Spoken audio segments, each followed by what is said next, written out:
Hello guys, welcome back. In this video, I'll show you how to create a WooCommerce product table. Let's get started.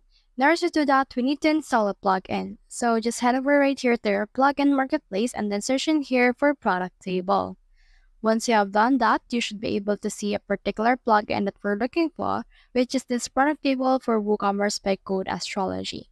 So let's head over and click on this install now option, and then you can see this will install. And then once it's been installed, you can head over and activate it right here. So just head over and click on this activate option, and this will load in order to activate this particular plugin. Once it's been activated, we need to head over to any page that you want to edit. I have this particular page. Now let's head over and click on this plus icon. Search in here for table. Once you have done that, you should be able to see in here some suggestions, but the ones that we're looking for is actually called the product tab. So this will display the product but still on table. So let's head over and add this right here and then just paste it. And then after it's done, it will load. And as you can see here are all my products that I have made.